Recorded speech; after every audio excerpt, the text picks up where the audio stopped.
faça cumprir o seu propósito e, sobretudo, se estabeleça a paz. Pedimos isso em nome de Jesus. Amém.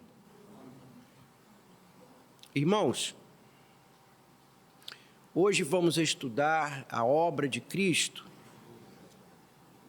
e eu esquematizei. É claro que esquematizar a teologia não é muito fácil, muito simples, mas às vezes, para a nossa mente, as coisas facilitam um pouco mais. Então, quando a gente abre um livro de teologia e vai estudar sobre a obra de Cristo, são tantas coisas, tantos textos lindos, maravilhosos, que às vezes a gente não consegue assim visualizar, arrumar. Eu, pelo menos, sou uma pessoa que gosta de tudo assim esquematizado, arrumado, facilita muito para mim guardar, memorizar as coisas. Então, eu coloquei aqui no quadro, não sei se quem está aí mais para trás está conseguindo enxergar, que a obra de Cristo se torna realizada através desses cinco acontecimentos. A sua encarnação, primeiro, algo que foi engendrado no céu, entre as três pessoas da Trindade, a sua encarnação, a vida de Jesus, o tempo em que ele esteve entre nós.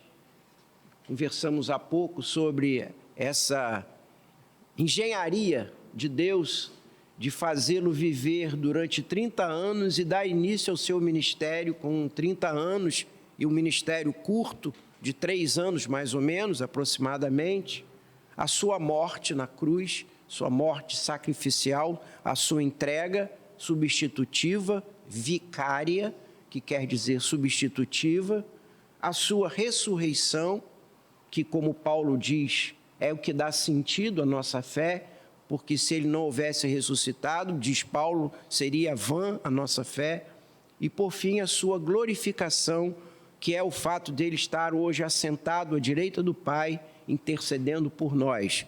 Então, a obra de Cristo, a gente poderia esquematicamente colocar assim: se fez por meio da sua encarnação, da sua vida ministerial, da sua morte na cruz, da sua ressurreição, a tumba vazia e, por fim, a sua glorificação, está assentado à direita do Pai.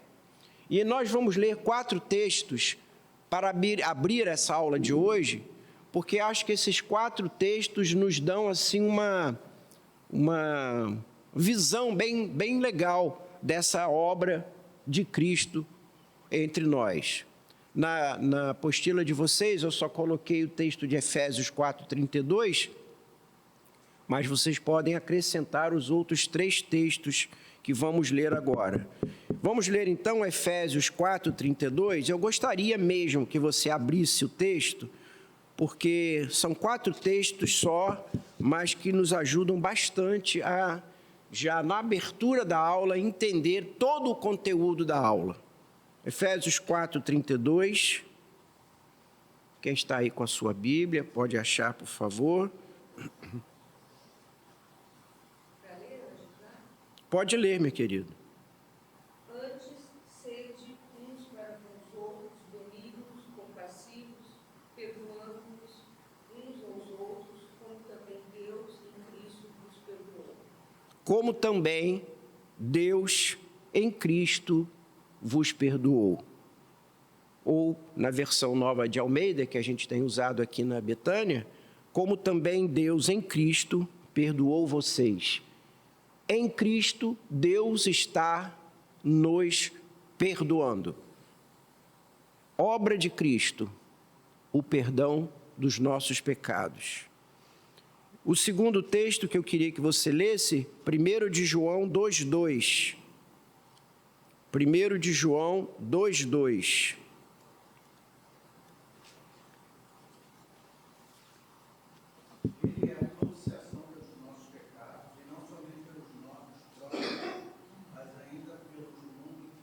Ele é a propiciação pelos nossos pecados, não somente pelos nossos próprios, mas também pelos do mundo inteiro.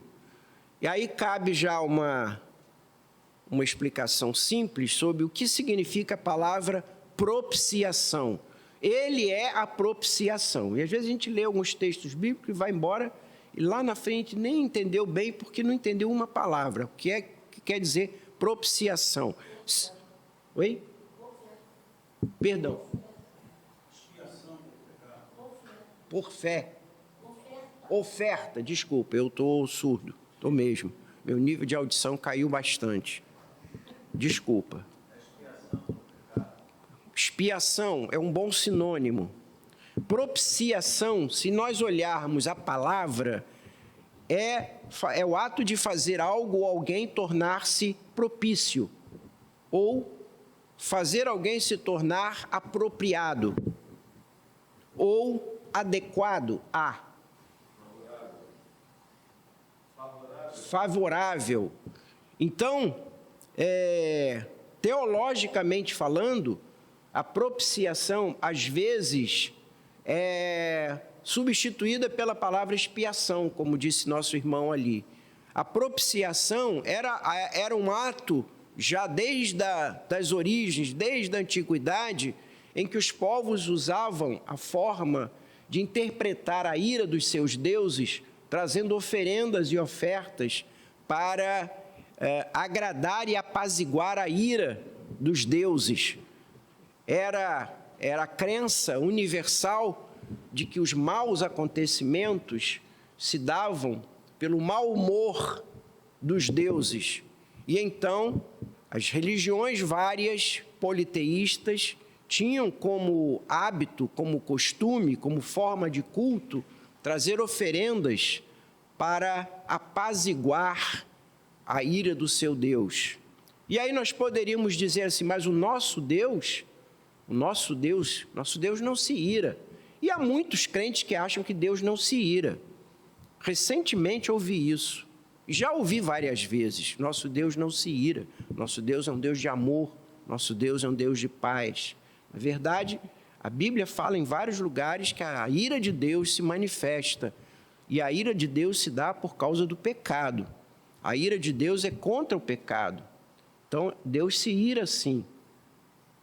E então, a oferta trazida no altar é uma oferta de apaziguamento de Deus, da ira de Deus. Então, a propiciação é a forma cultual, sacrificial, de apaziguamento de Deus. A propiciação, então, é o ato do culto, onde Deus é apaziguado por uma oferta. Cuidado para não achar que isso é um suborno. Ninguém está comprando Deus por meio de uma oferta e nem está negociando com Deus por meio de uma oferta. Quando a gente estava brincando aqui agora há pouco sobre o biscoito, né? Eu peguei 2 biscoitos e pequei, então vou fazer um arrependimento, vou me arrepender aqui para apaziguar a Deus contra isso. Não é esse sentido. É no sentido de fazer algo ou comportar-se de tal maneira que a ira de Deus seja apaziguada. Pergunte, meu querido. A questão que a palavra nessa versão, ele é a propiciação. Seria a ideia da mesma origem da palavra propiciatória, quando o sumo sacerdote entrava no Santo dos Santos, derramava o sangue da tampa do Isso. Isso. como a ilustração do perdão de Deus. Isso. Isso, perfeitamente. Quando eu faltar, já vou botar você aqui para dar aula no meu lugar, porque é exatamente isso, a tampa do propiciatório, que era o lugar onde o sangue era colocado para que Deus fosse apaziguado e o homem pudesse, o sacerdote, pudesse entrar na presença de Deus. E então Cristo é a nossa propiciação, ou seja, o sangue do Senhor Jesus derramado é aquele que paga o preço do pecado, e isso traz paz, restabelece a paz na nossa relação com Deus e nos faz nos tornarmos propícios ou adequados ou apropriados para então entrarmos na presença de Deus. Ok aí? Hoje ninguém mais sai daqui sem saber o que é propiciação, tá bom? 2 Coríntios 5,17.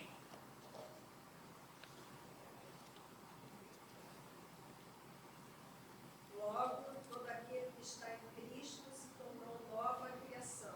A velha vida acabou e uma nova vida teve início. Se alguém está em Cristo, é uma nova criatura. Então, obra de Cristo, restaurar-nos, refazer-nos, recriar-nos. Somos uma nova criatura, ou fomos recriados, ou fomos regenerados, que significa ser gerado novamente. Ok? Analisando as palavras, a gente vai entendendo. Quem é regenerado está sendo gerado novamente. Por isso a expressão, ele vai nascer de novo. Quem nasce de novo, quem está em Cristo é uma nova criatura. Obra de Cristo é reviver-nos, fazer de nós nova criatura. E o último texto que eu queria que a gente lesse ainda, estou apenas na introdução, Filipenses 2, dos versos 5 ao verso 8. Filipenses 2, do 5 ao 8.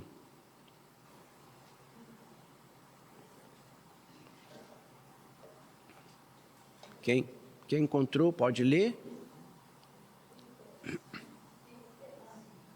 em vós o mesmo sentimento que houve também em Cristo Jesus, pois ele Subsistindo em forma de Deus, não julgou como usurpação ser igual a Deus. Antes, a si mesmo se esvaziou, assumindo a forma de servo, tornando-se em semelhança de homens e reconhecido em figura humana. A si mesmo se humilhou, tornando-se obediente até a morte e morte de cruz. Muito bem, esse texto é lindo, né? Eu acho esse texto um dos textos mais bonitos da Bíblia. É bom também olhar para esse texto, eu sei que isso não está na aula de hoje, mas quem lê a Bíblia sempre está aprendendo coisas, né? Sempre é bom entender que quando diz que ele se esvaziou, ele não deixou de ser Deus. Cuidado com a interpretação que às vezes alguns dão ao texto equivocados. Quando diz que ele assumiu a forma de servo e não julgou por usurpação, é o texto que é a forma como está nessa versão lida. Na nossa versão diz, ele não se apegou a todo custo, sob a forma de Deus. Na verdade, o que o Senhor Jesus abriu mão do que se esvaziou foi da glória da divindade. Da glória da divindade, e não da divindade, porque ele se tornou, na encarnação, uma pessoa divina humana. Ao mesmo tempo, ele era Deus e era homem. Se nós não entendemos bem por que Deus permitiu que o pecado entrasse no mundo, se nós não entendemos bem o mistério da predestinação, se nós não entendemos bem a doutrina da Trindade, outra doutrina difícil nesse mesmo nível é a pessoa divina humana.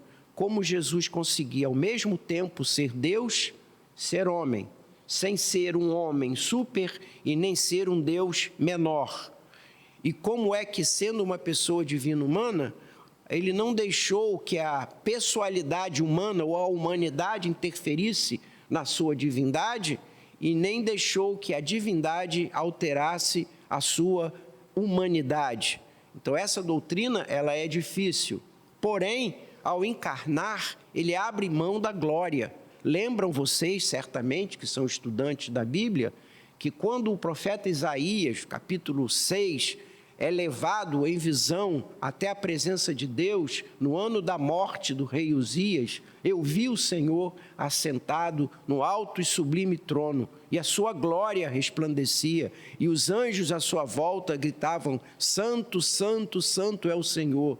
E então eu caí e disse, ai de mim, porque sou homem e vou morrer. Então essa glória de Deus, a glória da divindade, se eu o acompanhasse, impediria o seu ministério humano, o seu ministério divino humano, de maneira que Deus, então, em Cristo, abre mão da glória para encarnar e andar entre nós e ser visto, ouvido e com Ele convivido sem a glória da divindade, mas não sem a divindade. Entenderam? Caio, você levantou um dedinho aí? Não lembra mais? A gente que é jovem tem esse problema, né, rapaz? É verdade. Daqui a pouco você lembra. Eu também estou assim. Lembrou? Ai. Quais são, que atributos de Deus ele se esvaziou? Nenhum atributo. Porque como Deus, ele não pode ser Deus sem algum atributo. Ele não pode nem receber e nem perder. Se receber ou perder, ele deixaria de ser Deus. Ele abre mão apenas da glória da divindade. Posso ler só um versículo na outra versão? Sim. Talvez ajude. Ele diz o seguinte: seja o modo de pensar em vocês o mesmo que Jesus, que apesar de ser Deus, não considerou que sua igualdade com Deus era algo que se deveria usar como vantagem. Usar com? Vantagem. Na condição humana, nada que era deveria usar. Foi o que eu falei. O mistério da encarnação e da pessoa divina humana estava exatamente em que a sua humanidade não cairia, a qualidade, se é que se possa usar assim, de ser Deus. E ser Deus não o faria ser um homem melhor do que nós. Portanto, como homem completo, ele sentia fome, sede, sono, cansaço, alegria, ira, se emocionava, angústias estavam sobre ele. Quando viu o seu amigo Lázaro, chorou. E quando entrou no templo e viu comerciantes, no templo não, no pátio, e vendo o comércio, ele se ira, ele faz um azorrague, expulsa. Então, ele era homem como homem, ele não era um super-homem. Por outro lado, ele não era um subdeus. Como Caio levantou, a aula de hoje não é sobre a pessoa divina humana, hein? Eu estou só dando pingos de teologia que vão recaindo sobre nós. Então, ele não deixou de ser em nada Deus e também não se transformou num homem que você pode dizer, mas também ele era Deus, né? Ele passou por isso que ele era Deus. Na sua humanidade, ele era perfeitamente homem e, ao mesmo tempo, era completamente Deus. Fale, Catarina. Um dos atributos de Deus que Jesus deixou de ter, vamos dizer assim, não seria a onipresença? Olha só. Quando ele era homem? Isso. Então, volto a dizer a você. Como Deus, ele não poderia deixar de ser nada. O fato dele se encarnar não tirou dele a onisciência e a onipresença. Como Deus, ele estava em todos os lugares ao mesmo tempo. E como homem, ele estava apenas naquele lugar. Ele não perde a sua onisciência. Esse é o mistério. Como nós já dissemos aqui, N vezes, no céu, nós vamos perguntar como é que ele, encarnado, exercia a sua onipresença. Mas eu não posso admitir que ele abriu mão de nenhum, como perguntou o Caio, de nenhum atributo, porque qualquer atributo dele retirado faria com que ele deixasse de ser Deus. Ok? Vamos andar, gente. Nós estamos na abertura da onipresença. A onisciência ele tinha, né? Ele tinha até que É claro que, Catarina, voltando aqui, é claro que, como pessoa encarnada, ele estava onde seu corpo estava. Óbvio que, nesse sentido, na pessoa encarnada, ele estava ali, onde ele estava como corpo. Mas, como Deus, ele continuava em todos os lugares com o Pai e com o Espírito Santo. Tá? Não me peça para te dizer como é isso, tá? No céu, se tiver alguma dúvida lá, a gente senta e já discute melhor. Fala, meu querido. Ou não quer falar mais? Não, devia ter se esvaziado. Né? Na última hora, com o ladrão na assim, imagina ele ser tentado, tu não és Deus, desce daí, como é que ele se esvaziou? Ele podia chegar lá, eu sair fora, ou acabar com tudo, mas ele disse até o final, na Satanás ainda tenta ele no final, usa a provação para tentar ele, e ele mostra como ele se esvaziou. Minha dúvida não é em cima do esvaziamento, a minha colocação, mas é em cima do esvaziar, mas do não exercer esse atributo de Deus como onipresente. Como a pessoa encarnada, ele não exercia, ele não pôde exercer a sua onipresença, mas como ele era Deus, também estava onipresente. Você não me pedindo para te explicar como, nós ficamos em paz, ok? Estamos em paz. Mas por isso que você vai ter eternidade, minha filha. Então tá bom. Vamos prosseguindo então, irmãos. Mas é bom porque a escola dominical é para isso, né? Escola dominical é diferente de um culto. O pastor está pregando, pastor, eu não entendi isso aí que o senhor falou, não, pastor. Não dá para fazer isso. Hã? Você não lembra dele, não? Não. Aquele que sentava lá do lado do coral, né?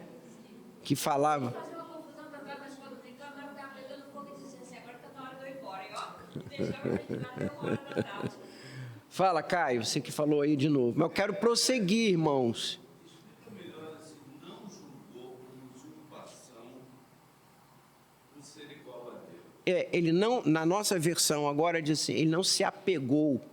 Ou seja, na negociação, se é que eu posso usar também esse termo, entre o Pai, Filho e o Espírito Santo, quando o Pai e o Espírito Santo negociam com Jesus, ser ele a pessoa a encarnar, portanto, haveria de abrir mão da glória, ele não se aferrou, não se apegou a isso, dizendo, não, eu não vou não quero abrir mão de nada.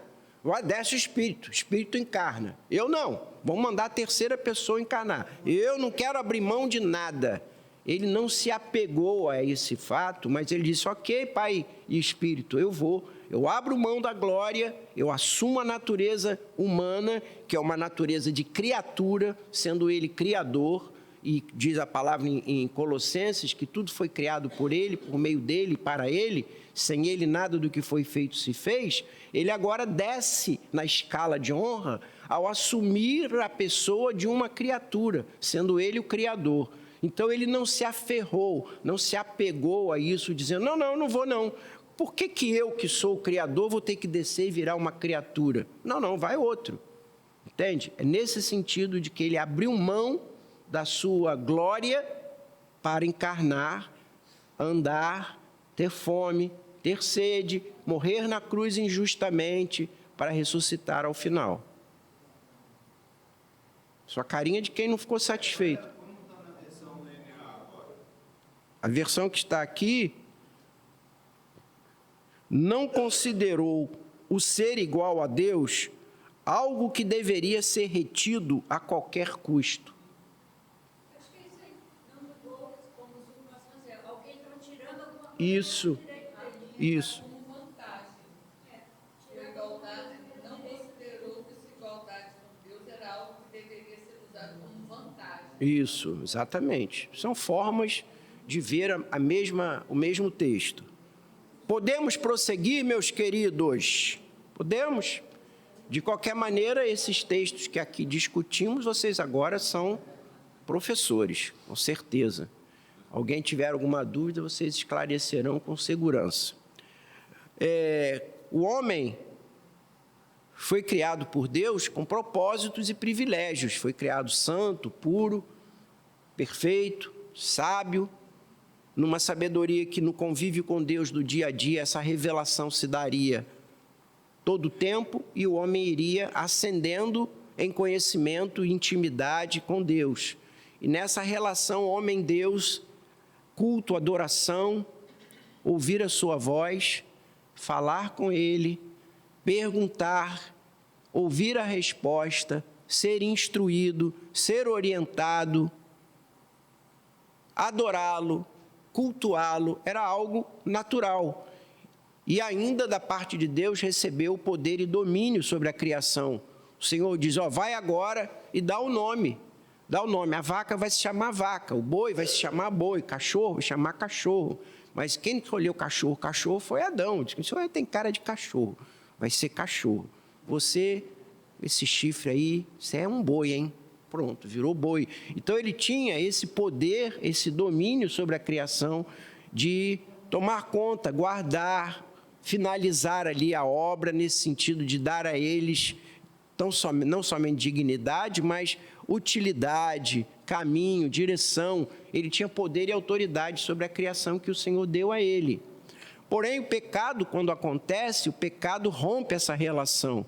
O pecado afasta o homem de Deus. O pecado traz culpa, vergonha, corrupção, degeneração, distanciamento, inimizade, a relação fica interrompida, Adão se esconde, fica com vergonha das coisas que fazia, trouxe ira, discórdia, desobediência.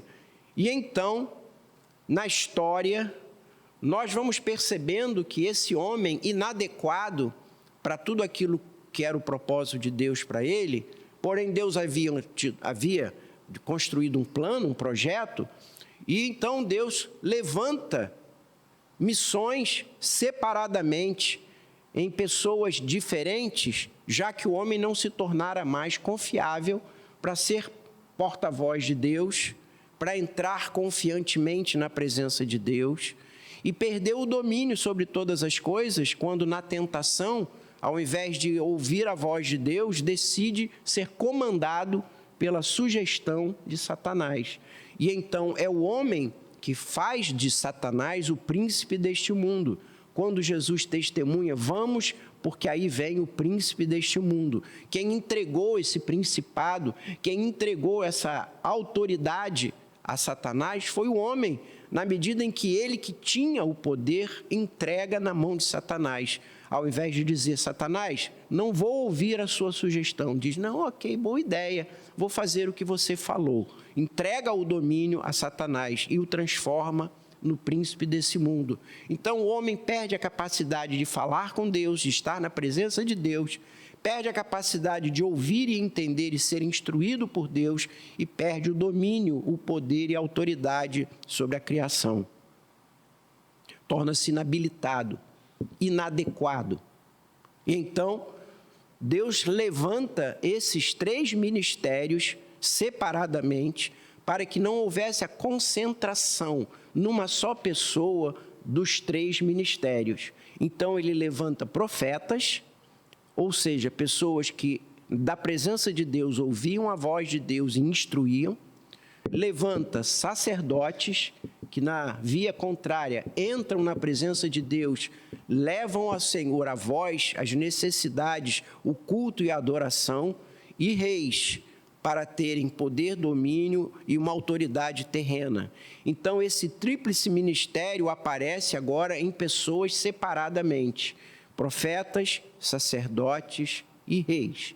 E Deus, então, continua a exercer o seu ministério, o seu plano, o seu projeto, porém através de missões, ministérios separadamente.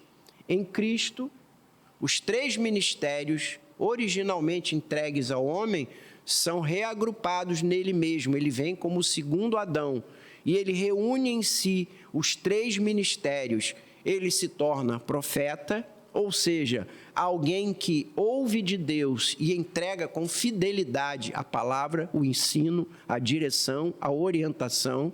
Ele reúne também o ser sacerdote, aquele que pode entrar na presença de Deus, ministrar na presença de Deus, levar o homem à presença de Deus, apresentar e interceder pelo homem, e também em si o rei assume o poder, o domínio sobre a criação.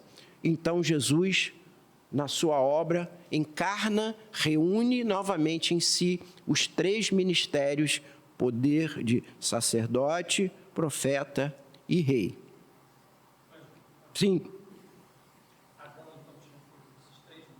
Sim, porque ele tinha contato, ouvia, falava, entrava na presença tinha comunhão com Deus, adorava, cultuava, servia e tinha o poder nas mãos para dominar, dirigir o mundo e a criação que está nas suas mãos. Então, o segundo Adão reúne essa tríplice missão. Alguém falou alguma coisa? Eu me perdi aqui. Bom, não está também na apostila, mas eu queria que você acrescentasse aí, que é oportuno, bem oportuno, no estudo agora dessa apostila, que vocês já fizeram, tenho certeza que já fizeram, mas vão refazer, é oportuno a leitura de Levítico, capítulo 1 a 8 e o Levítico 16. Anotem aí, por favor, que durante a semana vocês façam uma leitura legal de Levítico 1 a 8 e Levítico 16. Levítico de 1 a 8 e Levítico 16 fala sobre as ofertas e os sacrifícios, e fala sobre o ofício sacerdotal, fala sobre as ofertas, os cultos, as diferentes ofertas, os diferentes sacrifícios e seus diferentes propósitos, e fala também dessa instituição da expiação, que é o ato de, no Antigo Testamento, cobrir, e agora eu já estou explicando a palavra expiação.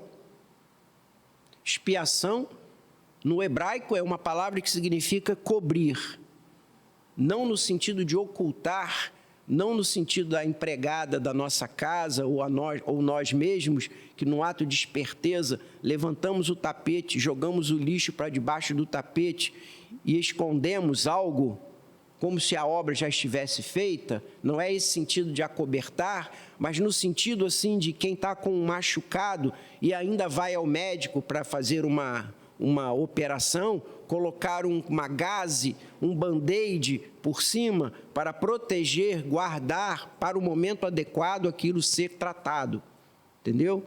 Então essa expiação significa cobrir, no sentido de vou deixar isso aqui guardado para um determinado momento eu poder levantar, abrir, expor e resolver essa questão. Esse é o sentido de expiação, e que no Novo Testamento ganha o tratamento final com a propiciação, onde o sacrifício é feito e a ferida é tratada definitivamente. Ok? Então, Levíticos de 1 a 8 e Levíticos 16. Tudo bem até aí, gente? Tá legal? Todo mundo indo bem? Ok. Então, a obra do Senhor Jesus fala da expiação do pecado. Exatamente. Então, a expiação do pecado foi paga pela morte de Jesus na cruz. Ele morre e paga o preço. A sua morte substitui cada um de nós que deveríamos ser mortos individualmente. Então, o Senhor nos substitui. Ele expia a morte por nós. Ele trata essa ferida. E a pergunta que se faria, está aqui na apostila, mais para frente a gente vai voltar a ela, como é que se dava isso antes de Jesus? Por que que as pessoas antes de Jesus também tiveram seus pecados perdoados? Tiveram seus pecados perdoados por meio da expiação sacrificial. Ou seja, cada vez que eles criam na promessa do Senhor e faziam e cumpriam a orientação de Deus de que os pecados deviam ser confessados, deixados, e uma oferta de morte inocente de um cordeiro deveria ser apresentada, estava havendo ali a expiação. No sentido do Antigo Testamento, o band-aid, a gaze com a pomadinha foi colocado para que quando na cruz, no ano 30, Jesus realmente, efetivamente pagasse o preço, essa bênção teria um efeito retroativo sobre todo aquele que creu nisso, esperou por isso e realizou isso na fé. Por isso, João, logo no primeiro capítulo, o Evangelho de João, diz àqueles que estavam próximo dele: eis o Cordeiro de Deus que tira o pecado do mundo. Ou seja, sacrificamos cordeiros para pagar o pecado até agora. Agora apareceu o verdadeiro e único Cordeiro, tipificado em todas as cerimônias ao longo de milhares de anos. Agora em Cristo, isso se dá efetivamente. Então, todas as gerações que morreram antes de Cristo foram salvas pela morte na cruz. De que maneira? Retroativamente, por meio da expiação praticada pelo sacrifício do altar, naqueles que aceitaram, creram e realizaram a obra de expiação. Caio, hoje veio que veio, hein? Fala, Caio.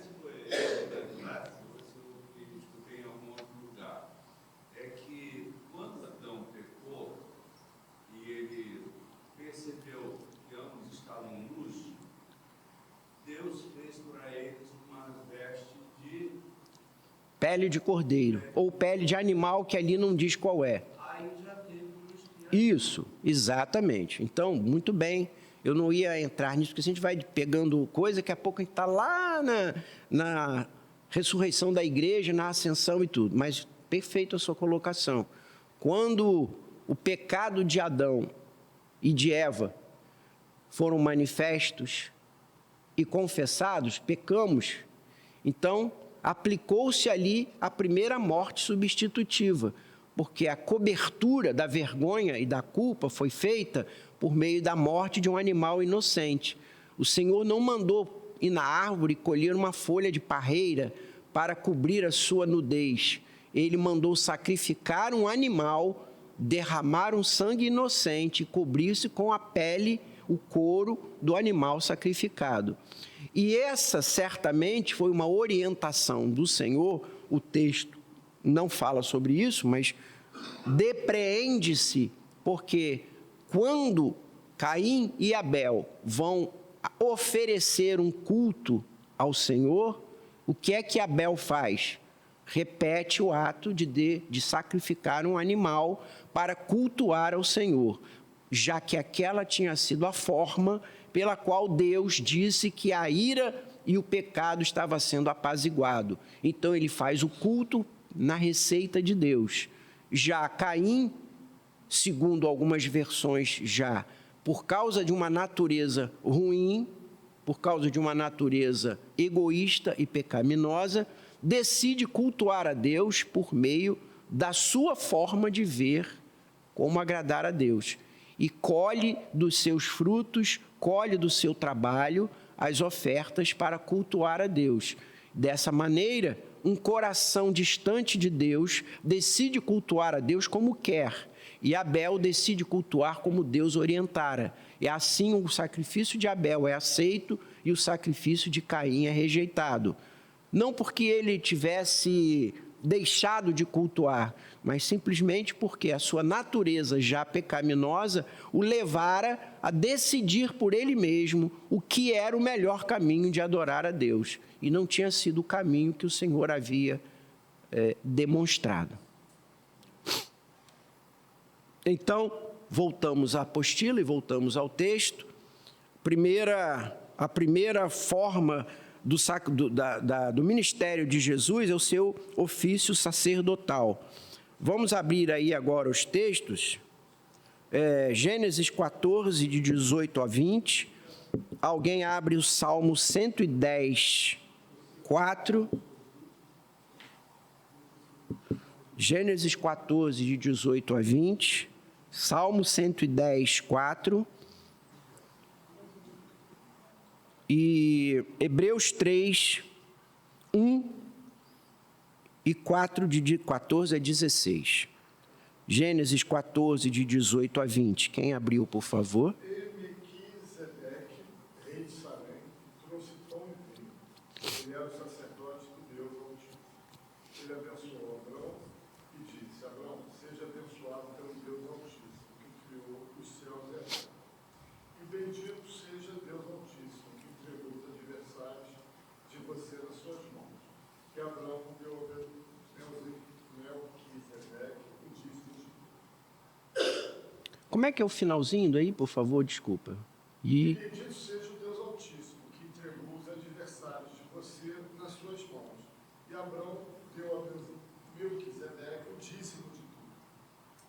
E diz aí que Melquisedeque o abençoou. Foi nesse verso ou foi no verso seguinte? Abraão seja abençoado pelo... Ótimo. Então,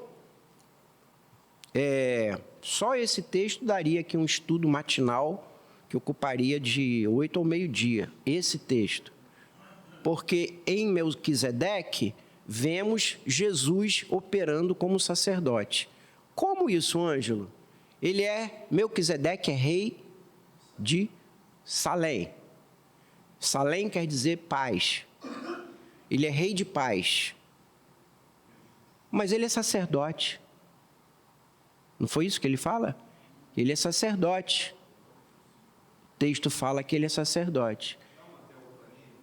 É uma teofania. É Jesus ali, em Melquisedeque. Porque ele vem, ninguém sabe de onde, vai, ninguém sabe para onde, não tem antecedentes e não tem descendentes. É rei de paz e abençoa. E não somente abençoa, como recebe a oferta, o dízimo. Então ele reúne nele todos os atributos divinos. Ele é uma figura de Cristo, uma tipificação de Cristo, uma teofania. Melquisedeque é personalizado Jesus. E ele, sacerdote, abençoa e recebe a oferta. Nenhum ser humano poderia abençoar e muito menos receber oferta, dízimo, sacrifício. E vejam como é interessante que o texto diz que ele é sacerdote, mas o sacerdócio nem havia sido instituído ainda.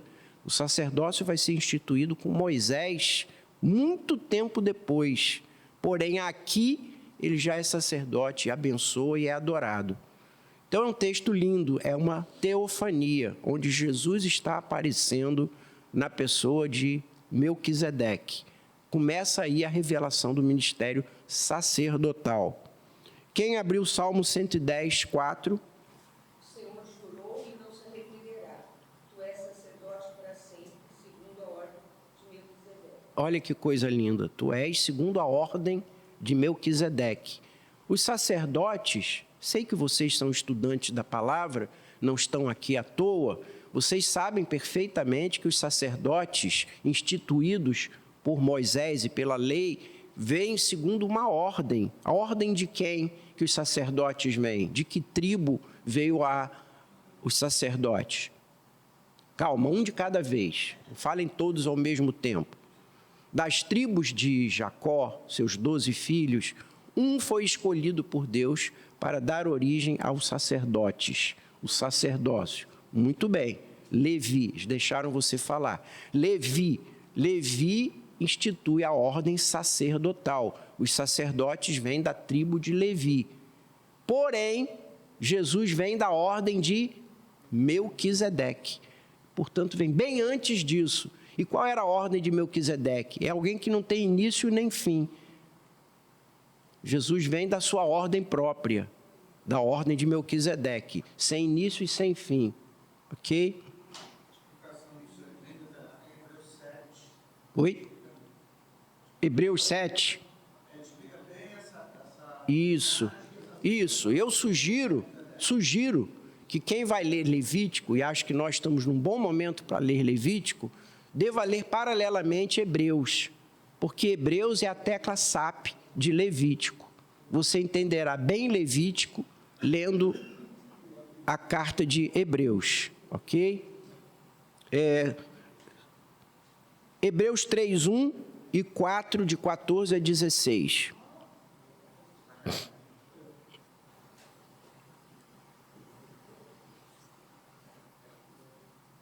Vamos?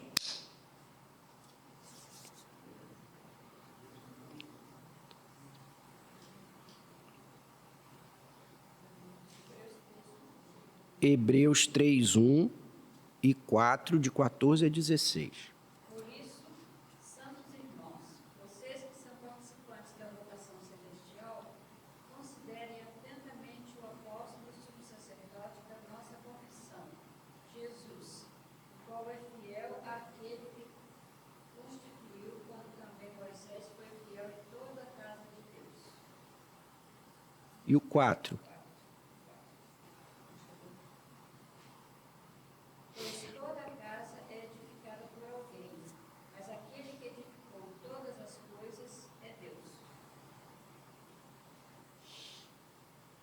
4, 14 a 16?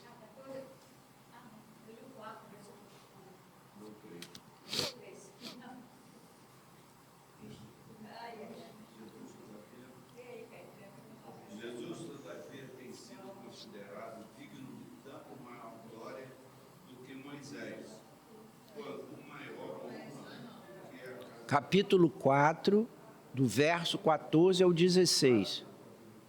Capítulo 4, do verso 14 ao 16.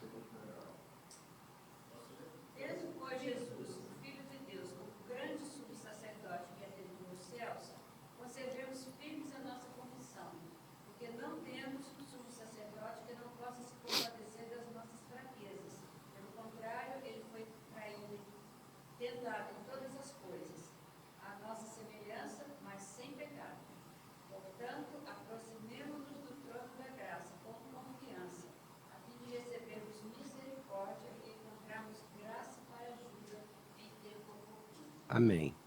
Então, há vários textos listados aí na apostila, e eu espero que quem não teve a oportunidade ainda de ler, deva fazê-lo.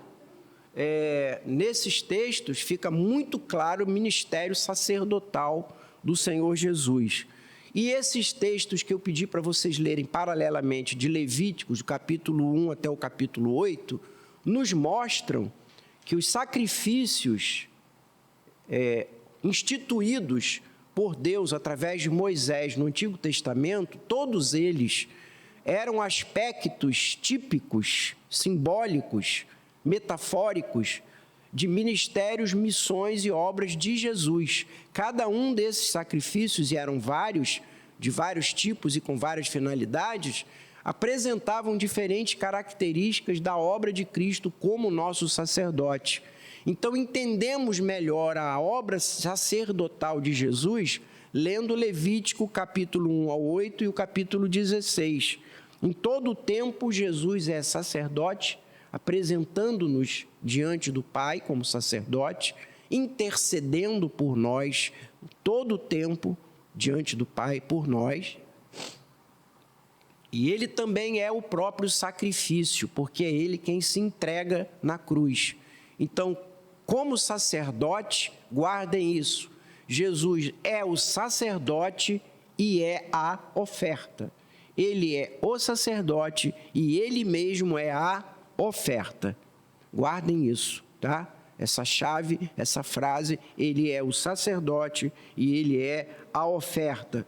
João diz isso, como eu citei há pouco, capítulo 1, verso 29, eis o Cordeiro de Deus que tira o pecado do mundo.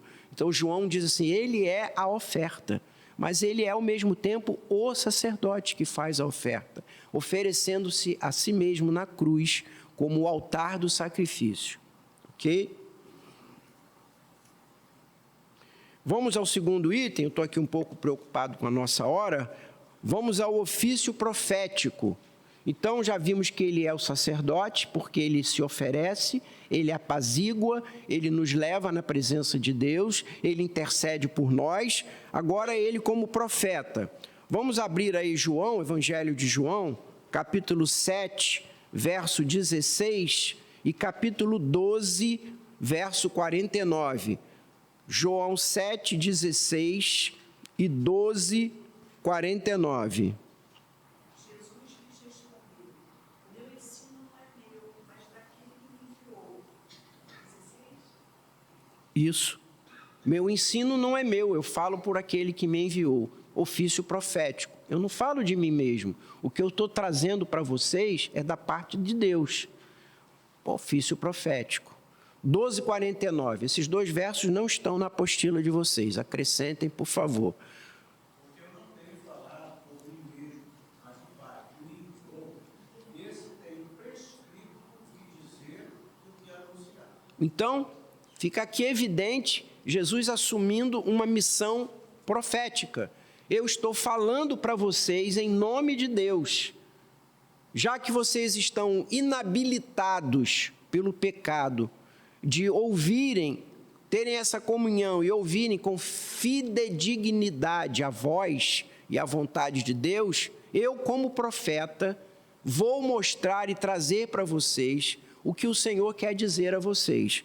E ele então exerce esse ministério desde o Antigo Testamento, com as suas teofanias, que são várias, uma delas Melquisedeque, outra, aquela trindade angelical que aparece a Abraão, trazendo para ele a mensagem de que ele teria um filho, e um desses anjos recebe a adoração de Abraão. Resgate lá essa leitura. Se você passou raspando e rápido por esse texto, volte lá e vocês vão ver que dos 3 anjos, um é que fala e ele é adorado por Abraão. Anjo não pode ser adorado, mas era um anjo. Então ficou ali evidente que ele não era meramente um anjo, mas era uma teofania. Ele era Deus manifestando-se na forma de um anjo. Então, os profetas também foram formas de Jesus exercer o seu ministério profético. Mas os profetas foram Jesus falando? É o que Pedro diz, 1 de Pedro 1, 10, 11. 1 de Pedro 1, 10, 11. Veja o que ele fala aí. 1 de Pedro 1, 10, 11.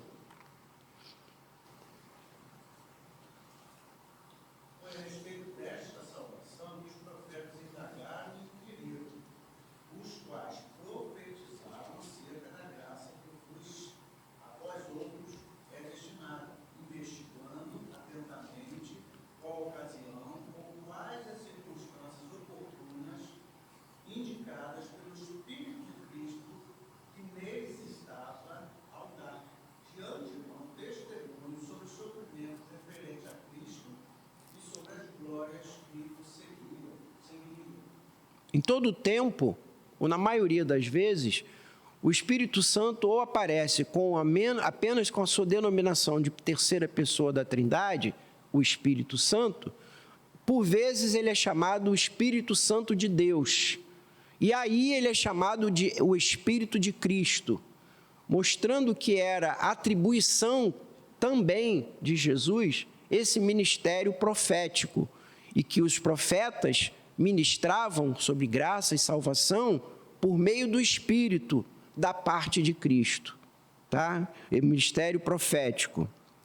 Se no ministério sacerdotal Jesus é o sacerdote e é a oferta, no seu ministério profético ele é o profeta e é a palavra.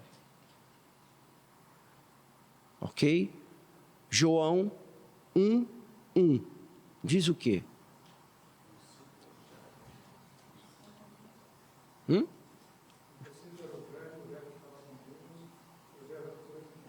O verbo aí é a palavra. No princípio era a palavra.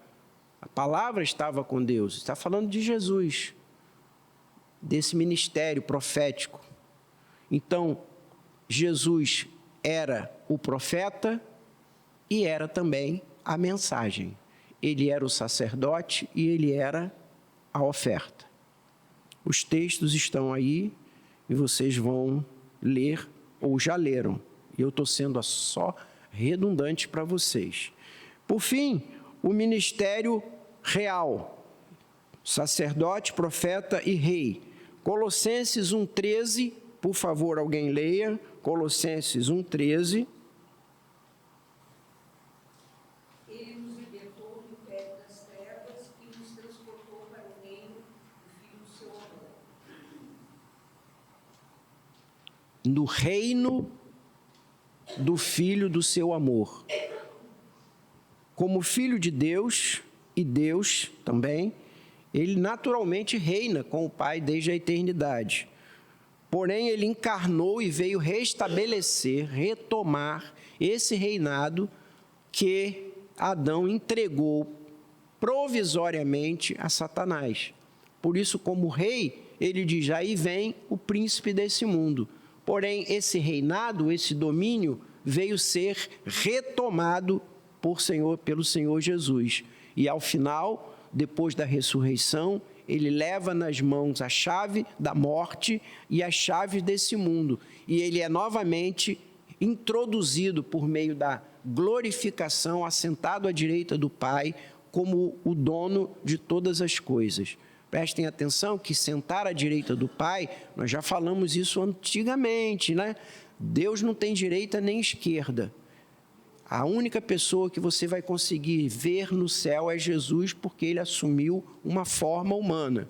Quando o texto diz que Jesus está assentado à direita do Pai, significa que recebe de volta uma posição de honra, feita após a vitória na cruz e a sua ressurreição, onde ele vence a morte. Ele morre, mas não morre só, ele ressurge. E quando ele ressurge, ele vence a morte. E ao vencer a morte, ele retoma as chaves do reino deste mundo. E ele então decreta de novo a posse de todas as coisas. Então, como rei, ele vai reinar eternamente. O seu reinado é sobre os seus regenerados, mas o seu reino também é sobre todo o universo. E é por isso que Mateus é o evangelho do reino de Deus, ou do reino dos céus. Todo o evangelho de Mateus, o autor, o evangelista, destaca que o Senhor Jesus veio apresentar, reapresentar, trazer, instalar, comunicar o reino. Então, são muitos os textos. Mateus 4, verso 17 e verso 23. Mateus 4, verso 17 e verso 23.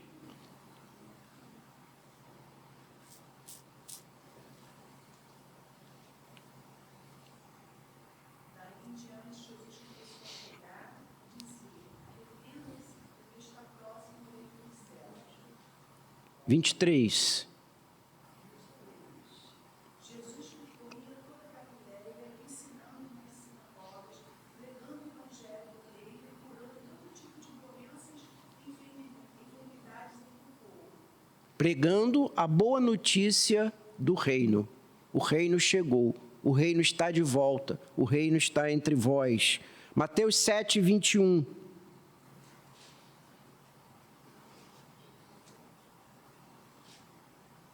Nem todo que me diz, Senhor, Senhor, entrará no reino dos céus, mas aquele que faz a vontade de meu Pai, que estás nos céus.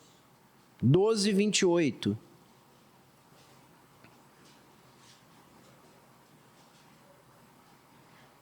Se, porém, eu os considero-os pelo Espírito de Deus, certamente chegará o reino de Deus sobre vós. 28, 18.